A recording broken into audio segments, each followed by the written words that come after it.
Bonsoir à tous, bonsoir à chacun d'entre vous. J'aimerais vraiment être avec vous ce soir pour vous parler de la prière, ce grand thème, pourquoi et comment prier. Mais donc j'espère que je pourrai vous passer au travers de cette caméra et de cette vidéo le plus possible de ma joie et de mes idées autour de ce grand sujet. Donc, qu'est-ce que la prière? La prière, c'est rentrer en relation avec le Seigneur, communiquer avec lui, dialoguer avec lui. Et c'est pas un monologue justement, il s'agit bien d'un dialogue. Et plus on s'entraîne à cette relation, plus la prière devient simple. Saint Paul nous dit dans la lettre aux Éphésiens, par Jésus, les uns et les autres, nous avons l'accès auprès du Père dans un seul esprit. Donc là, par là, il nous dit que c'est la Trinité entière qui est impliquée dans la prière. Donc la Trinité, c'est le Père, le Fils et le Saint-Esprit. Donc quand les apôtres avaient demandé à Jésus, Jésus nous dit de nous adresser à notre Père. Abba, Père, c'est vraiment papa. Moi en Israël, j'ai entendu un petit garçon appeler son papa Abba. En hébreu, c'est vraiment ça. Donc il y a vraiment cette proximité, cette intimité avec le Seigneur. Et en même temps, dans la deuxième phrase, il nous dit « Notre Père qui est aux cieux », mais qui est donc plus grand que tout ce qu'on peut imaginer. Donc en même temps, Mère Teresa nous disait « Ne le cherchez pas loin, il n'est pas là-bas, il est au plus profond de vous ». Donc voilà, ce plus grand, très intime, nous pouvons y avoir accès, c'est notre Père, par le Fils Jésus.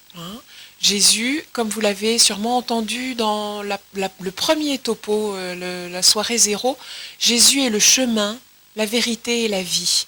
Donc on peut dire aussi la porte. C'est par lui que nous allons vers le Père.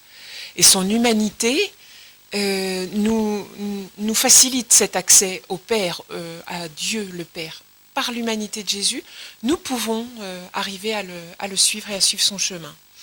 Et dans un seul esprit, donc nous sommes tous unis dans cet Esprit Saint qui vient au secours de nos faiblesses pour nous qui ne savons pas prier, nous dit Romain dans sa lettre aux Romains.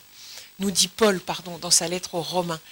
Donc l'Esprit nous vient à notre aide parce que nous ne savons pas prier. Donc voilà, c'est vraiment la Trinité entière qui nous permet de rentrer en relation avec le Seigneur. Et donc voilà, ça c'est une des raisons. Pourquoi prier? C'est une des raisons majeures, c'est pour être en relation.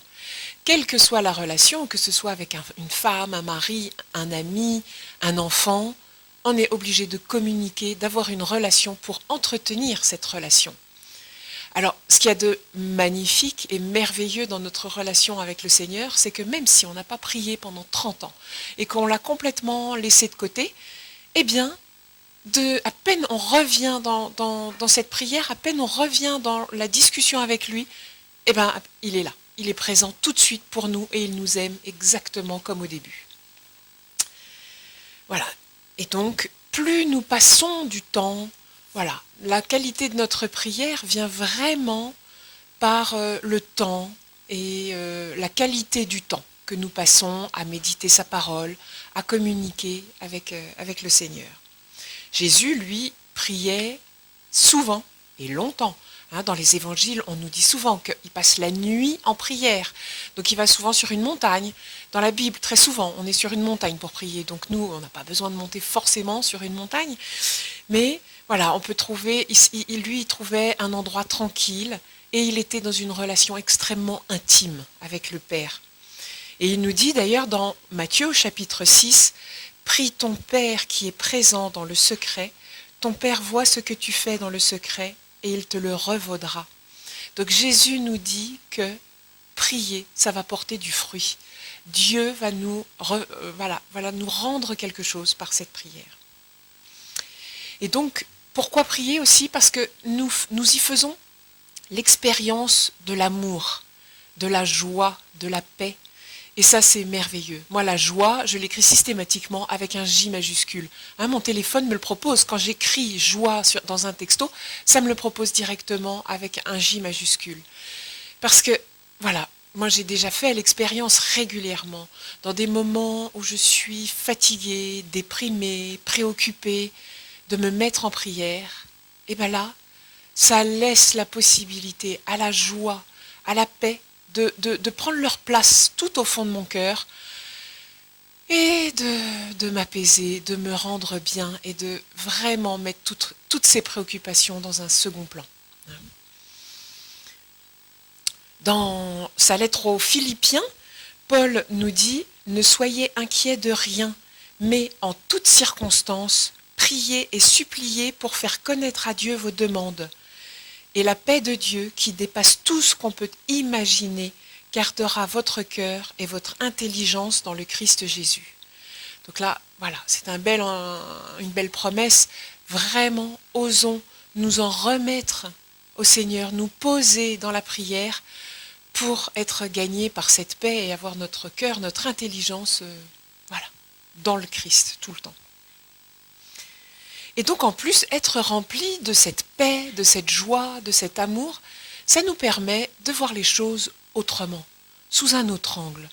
Et puis tout d'un coup, à ce moment dans la prière, quand enfin on est dans quelque chose de posé, de ouvert, de disponible, mais on peut avoir des idées nouvelles qui nous traversent, des idées qui ne sont pas forcément de nous, auxquelles on n'avait pas pensé à ça, et tout d'un coup, là, et ben c'est comme ça qu'on peut sentir le Seigneur nous parler.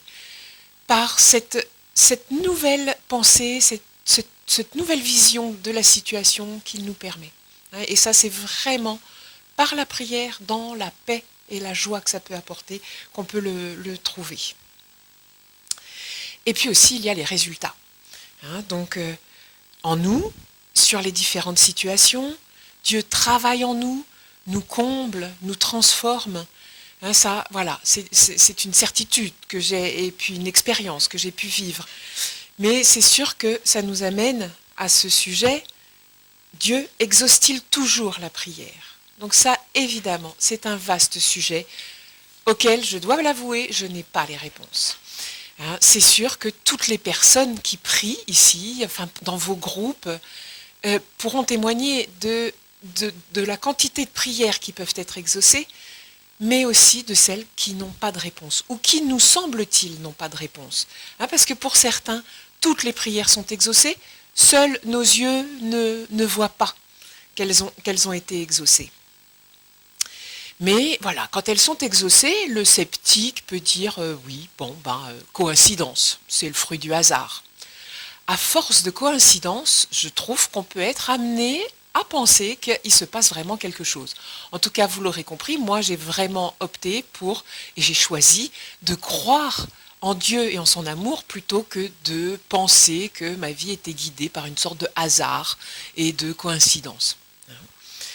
Donc voilà, mais on peut se demander légitimement si Dieu entend vraiment nos prières et si ça a vraiment du sens de lui exposer nos besoins. Moi, d'instinct, vous l'aurez compris, je pense que oui. Mais voilà, c'est légitime, on peut se poser la question. Alors maintenant, dans les évangiles, Jésus nous dit « Demandez et vous recevrez ». Ou alors « Ce que vous demanderez en mon nom, vous l'obtiendrez ». Donc je trouve qu'on ne court pas un grand risque à oser suivre ce que Jésus nous propose de faire. Donc voilà, ça nous laisse entendre que vraiment tout peut être exaucé. Donc voilà. Nous ne savons pas pourquoi elles ne sont pas exaucées, mais on ne peut faire que des suppositions. C'est vrai que, par exemple, il ne nous viendrait pas à l'idée de prier pour demander les numéros du loto, ou bien pour avoir les chevaux du tiercé dans l'ordre. Donc voilà, ça ne nous paraît pas du tout aberrant de ne pas faire ces demandes-là, parce qu'on sait que ça ne va pas être exaucé. Peut-être que dans certaines de nos prières, il y a des choses qui sont aussi décalées que ça pour le Seigneur. Ça, nous ne savons pas. Et pour moi, personnellement, en fait, quand ma demande, quelque chose qui me tient à cœur, ne se réalise pas, je m'en remets au Seigneur. Et je m'en remets à cette phrase du Notre Père, « Que ta volonté soit faite ». Parce qu'il s'agit vraiment bien de sa volonté. Même Jésus, au Mont des Oliviers, la veille de sa passion et de sa mort, il sait exactement ce qui va lui arriver.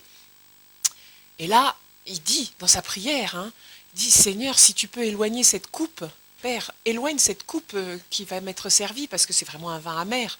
Et voilà, éloigne cette coupe. Mais si c'est ta volonté, je l'accepte. » Donc voilà, même lui, à ce moment-là, dans son humanité, il demande quelque chose au Père, mais il accepte que ce soit la volonté de son Père qui sera faite, et donc il se soumet à cette volonté. Donc voilà, ça c'est vrai que ce sont des choses qui peuvent paraître un petit peu difficiles, surtout quand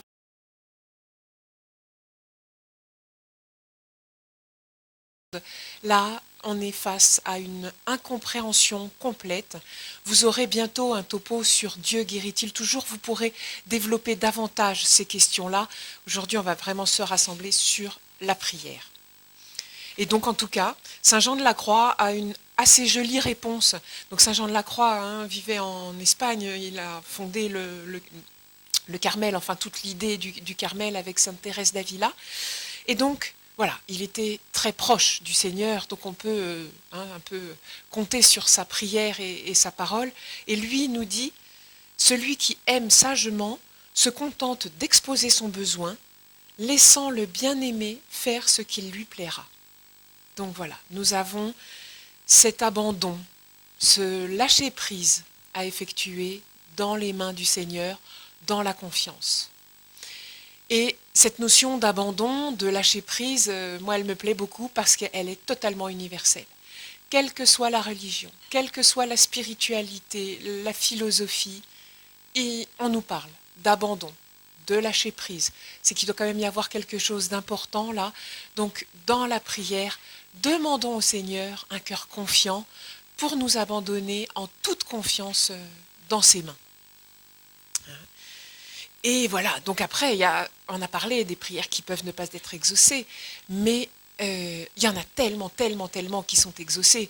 Et particulièrement quand il s'agit d'augmenter ma foi, de faciliter ma relation au Seigneur, de faciliter ma relation avec les autres.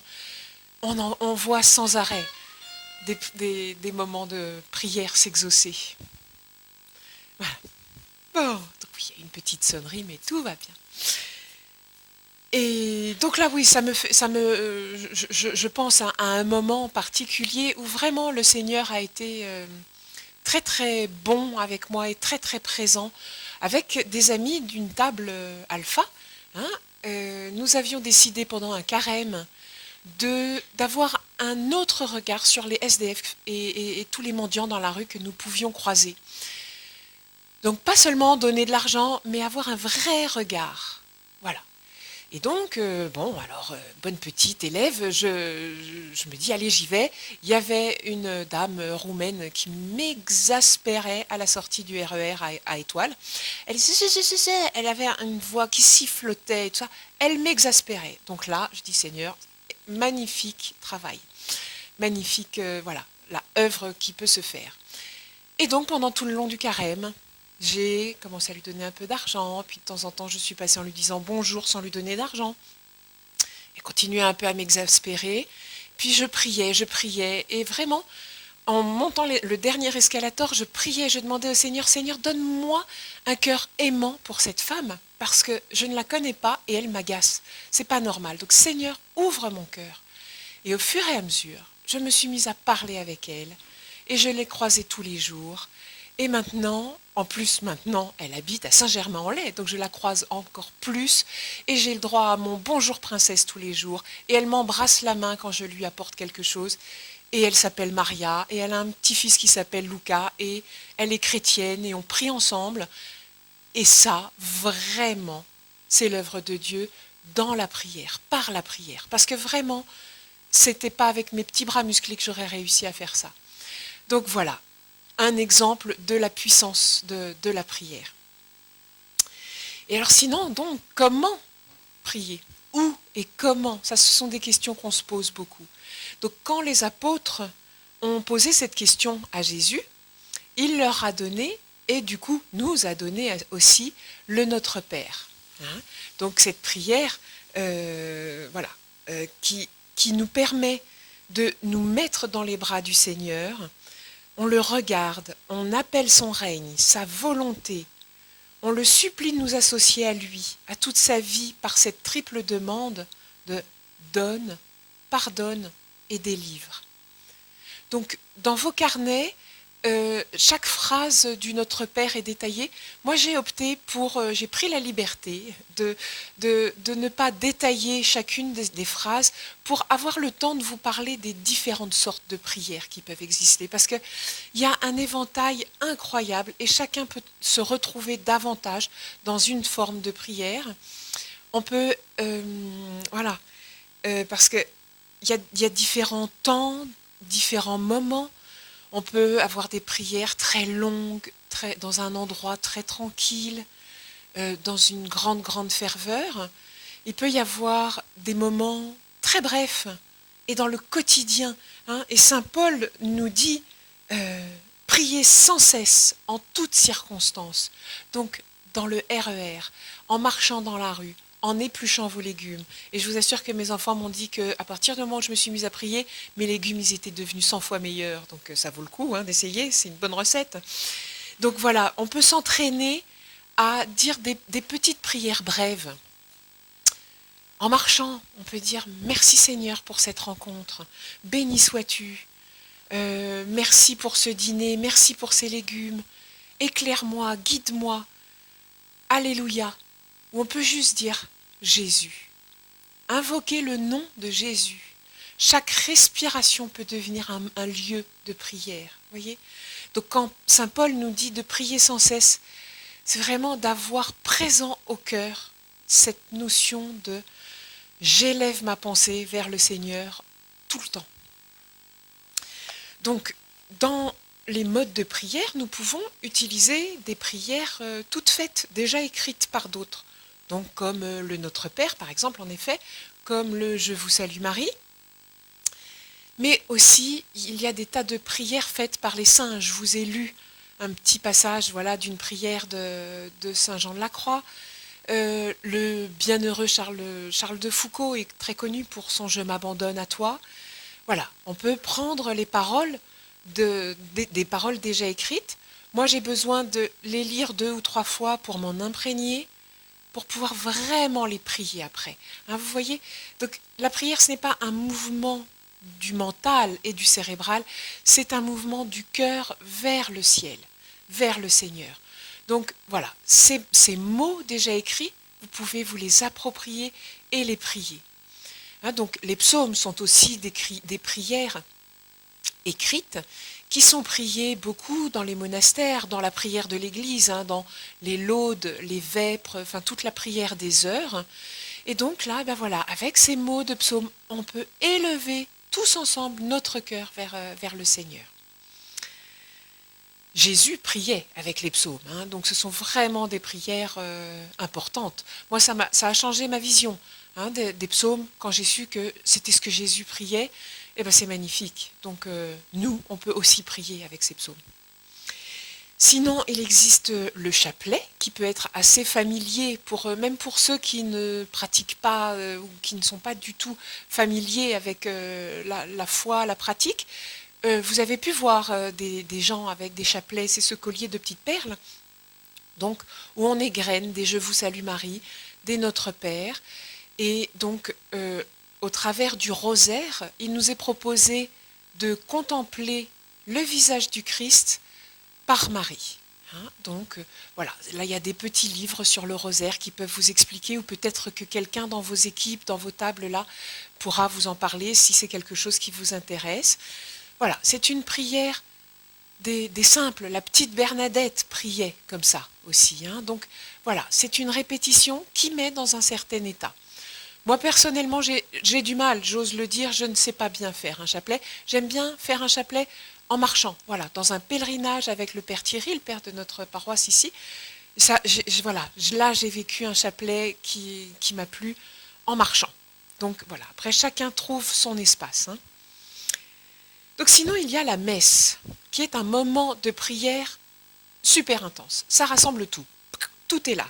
Parce que on demande pardon, on chante la gloire de Dieu, on écoute la parole, on écoute un psaume, tout ça pour monter vers l'Eucharistie, ce moment où on va recevoir le corps du Christ, dans sa présence réelle par l'hostie, dans la communion.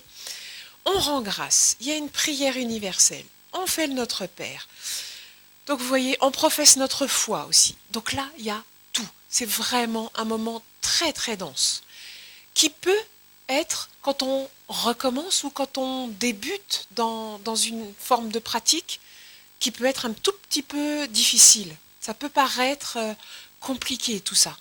Donc juste, laissez-vous porter. Si, quand vous venez à la messe, si tout ça vous semble hermétique, eh ben vous mettez votre cœur en lien avec le Seigneur, avec ce qui se passe près de l'autel. Et puis, ayez confiance, parce qu'on a des anges, là, le 2 octobre dernier, nous fêtions nos saints anges gardiens, ils sont là. Et eux, ils prennent en charge nos prières et tout ce qu'on ne sait pas dire, et ils transmettent au Seigneur pendant la messe. Voilà. Ce qu'il y a de magnifique aussi avec la messe, c'est l'universalité de ce moment de prière, parce que donc dans l'Église catholique, tous les catholiques du monde entier célèbrent la messe chaque jour avec les mêmes textes de la liturgie. Vous aurez bientôt aussi, je pense, le topo sur la Bible, ça doit être le prochain normalement, si c'est dans l'ordre. Donc vous aurez cette notion de la parole et de la Bible. Et donc tous les catholiques du monde célèbrent la messe avec les mêmes textes. Et donc moi, il m'est arrivé d'assister à des messes en Jordanie, donc une messe en arabe, ou à Malte, en maltais, ou même j'ai assisté à une messe en polonais à Djerba. Eh ben, je suivais les textes dans mon petit livre pour savoir de quel évangile il s'agissait.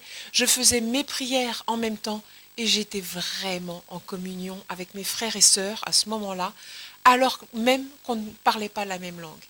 Donc voilà, la prière a aussi ce pouvoir-là dans la messe et dans la communion que ça nous amène. Et donc ça nous amène aussi à la prière en groupe. Donc en petit groupe sûrement, peut-être vous avez déjà commencé à prier un petit peu dans vos tables, dans vos groupes, chez les uns, chez les autres. En tout cas, moi, voilà, je vous encourage à prier en groupe. Parce que nous pouvons nous appuyer les uns sur les autres. La prière de chacun nous porte. Les mots de l'autre, on se dit « Ah mais ouais, on peut demander ça en fait. On peut dire ça dans la prière. Ça nous éduque, ça nous élève. » Et puis notre propre prière est portée par le cœur aussi des autres. Et ça, c'est magnifique. Donc voilà, la prière en groupe et la prière d'intercession. On peut avoir des intentions, on peut porter des gens, on peut porter un groupe, une association, on peut porter des pauvres, des membres de notre famille, des amis. Donc ça, c'est vraiment très important. Dans les paroisses, en tout cas, je ne sais pas dans vos paroisses comment ça se passe, mais à Saint-Germain, il y a une boîte avec un endroit où on peut déposer les intentions de prière. Et il y a un groupe de priants, 50 personnes prient chez elles pour porter ces intentions. Pour des gens qu'on ne connaît pas, eh ben on peut prier. Et c'est très très beau aussi, c'est un bel outil d'évangélisation. Il m'est arrivé là, quand je fais des retraites, je vais souvent dans un endroit à l'abbaye de Sénanque qui est très touristique. Et donc, c'est un beau lieu pour moi d'évangélisation parce que quand les gens me voient prier, ils ont envie de savoir ce que je fais là et tout ça. Et donc, je leur propose de prier pour eux.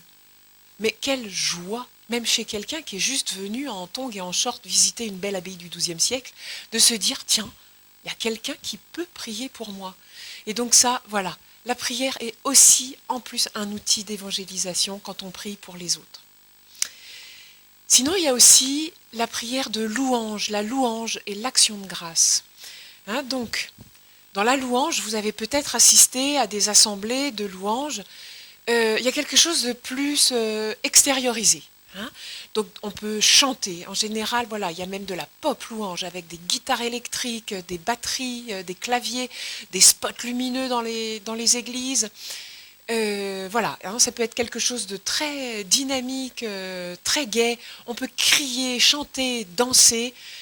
L'important dans la louange, c'est de remercier le Seigneur pour ce qu'il est.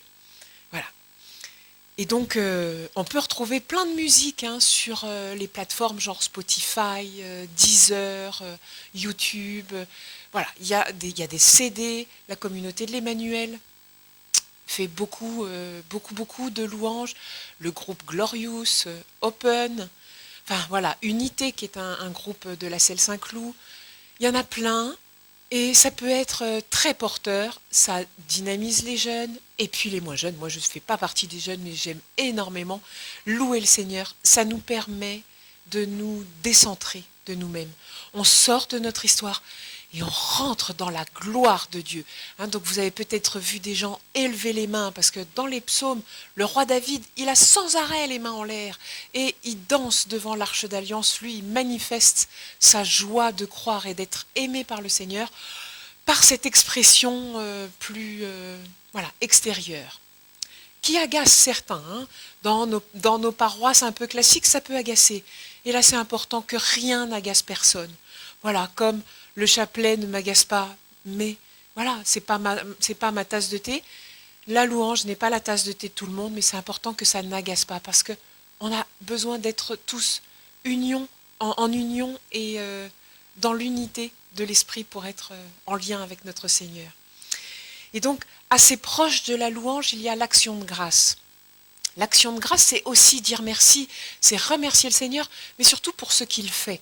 Alors que la louange, c'est vraiment pour ce qu'il est, pour sa grandeur, pour l'amour qu'il nous porte, pour sa création.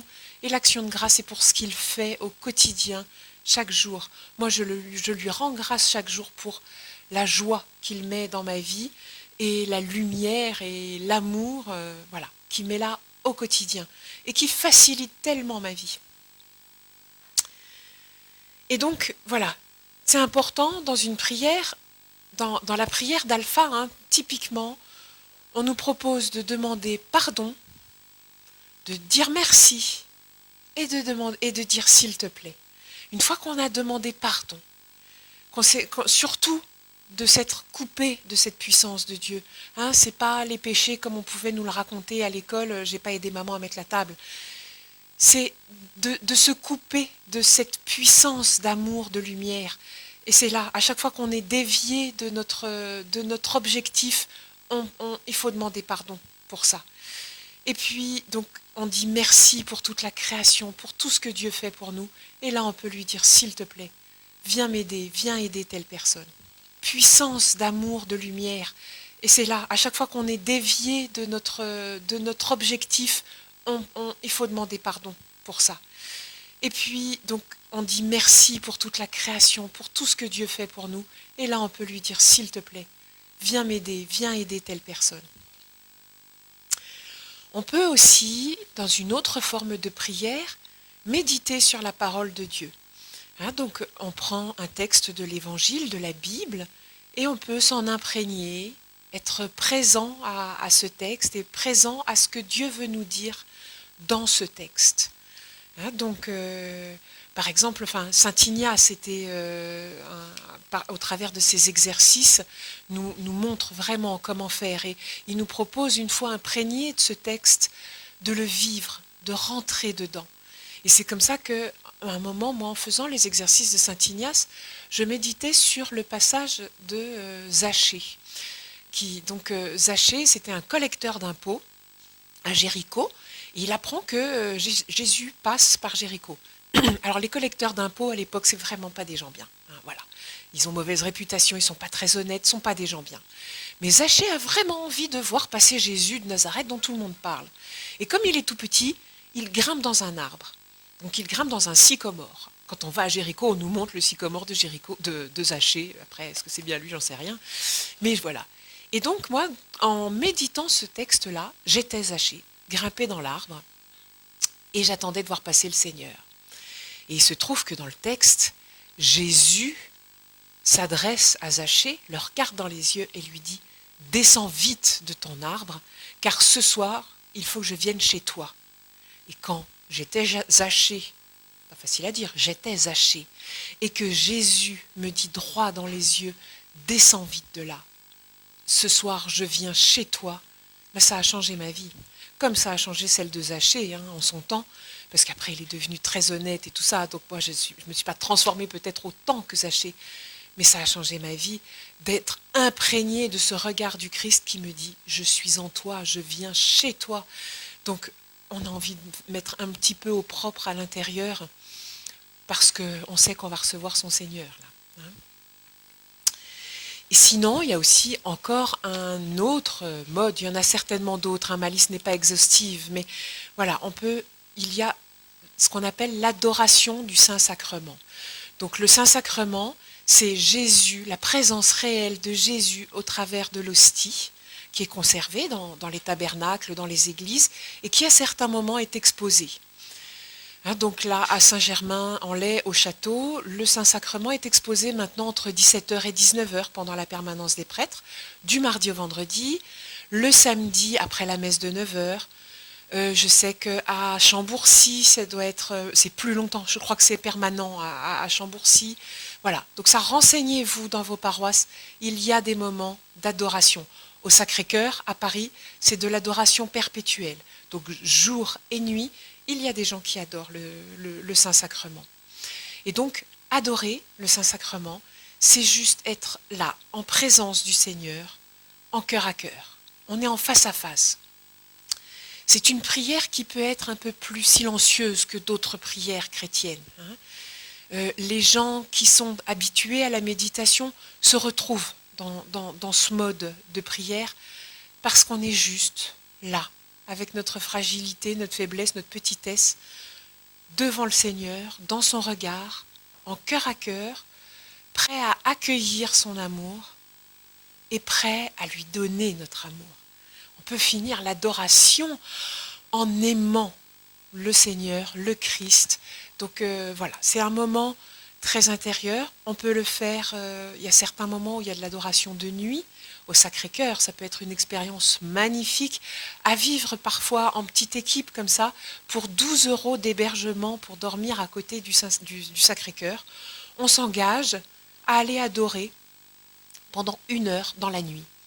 Donc avoir le Sacré-Cœur pour soi, hein, pour un tout petit groupe, devant Jésus, là, présent, ça peut être une expérience juste magnifique et qui fait vivre, qui nous fait prendre conscience de l'amour de Dieu pour nous. Voilà.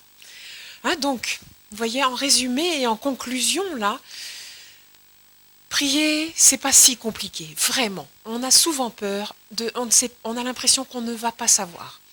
Donc moi, ce que je vous propose, c'est vraiment d'installer un petit coin chez vous, où il peut y avoir une icône, une image, une croix, une bougie.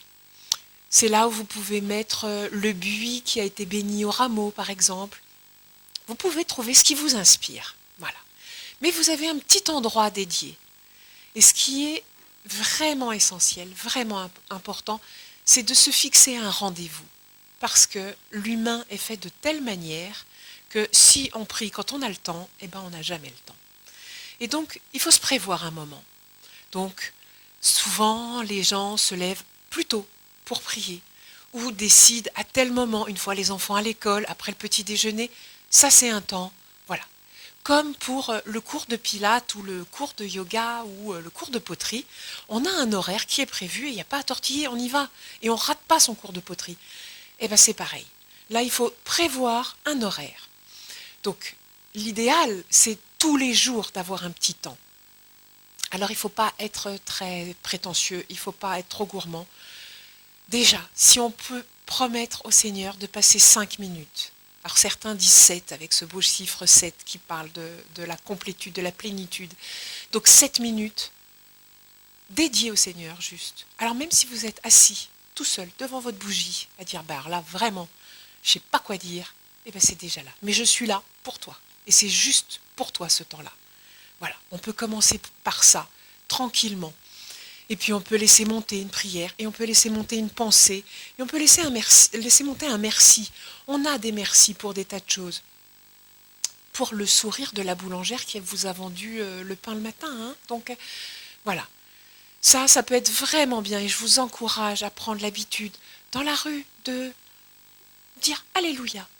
Béni sois-tu, oh, pour ce rayon de soleil. Merci Seigneur. Voilà. Hein, ça, je vous engage à vraiment prendre cette habitude parce que c'est dans l'habitude que vient la facilité. Hein. Donc, voilà, j'ai fini. Moi, je vous propose juste pour terminer de prendre un tout petit temps de prière pour ceux qui le souhaitent.